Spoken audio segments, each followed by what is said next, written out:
I'd really like to share with you about listening. And the reason that I want to do that is that I've talked about relationships recently, and so many relationships are coming unstuck. And I think that the basis of most of this is the fact that we don't know how to communicate. We've never really been taught. Um, and so connection is poor, communication is shaky, if at all. And people can sometimes get lost in their own worlds and they don't meet.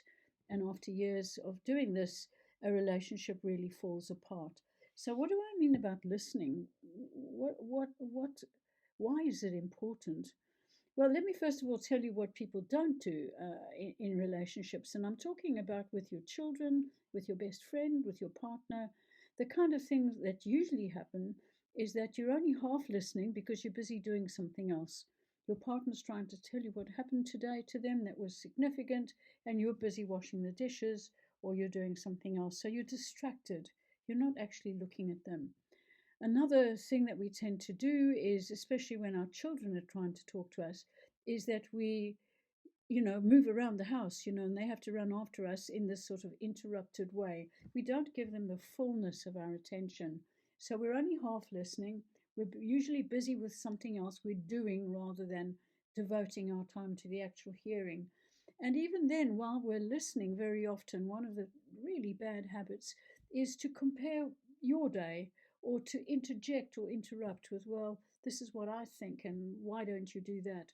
So none of that is good listening at all, in fact. And one of the things that I do is I train people in the Gestalt dialogic process. Dialogic means to listen. It's a particular kind of very healing listening that is necessary.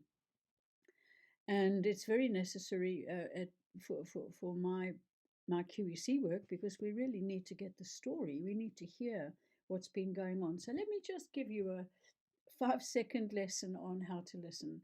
So what you do is you sit comfortably, you're relaxed, you're not busy doing something else like writing or paying attention to the paper or looking at the TV or something.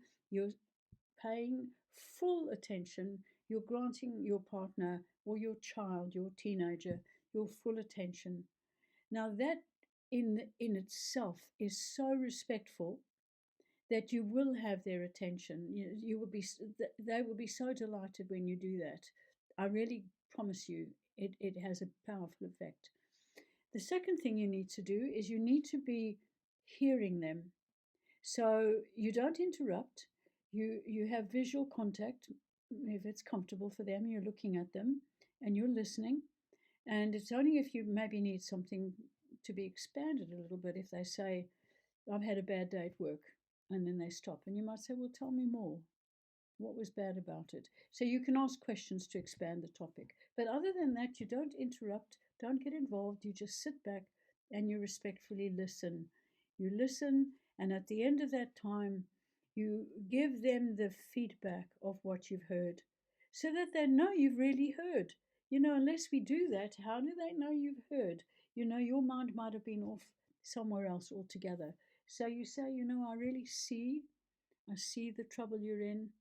I've really heard what you've shared with me, and what I understand is that this is a repetition of a situation that's been happening at school almost every week, isn't it?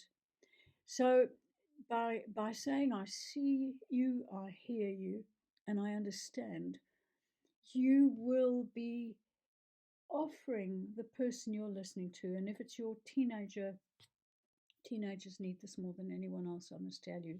But if it's your child, you will be giving a gift. And what you'll find is that they'll come to you more often. They'll want to share more often because they know mum's really listening. She really has heard. She cares. This is what all of this says. It says, I'm valuable. I'm worth hearing. And she cares. So this is the basis of relationship. It's the basis of relationship between intimate partners, but just as much between employer and employee, between mum and child, between friends. So I would suggest you try that out. See whether you can stop doing whatever it is you're doing, give your attention fully for the space of the few minutes it takes to hear the conversation, or longer. Or longer. You may find that the conversation, once you've been present for this person, will evolve into much more, and then you really are being of service. You're really being of help. So yeah, give it a go. It really is profoundly helpful.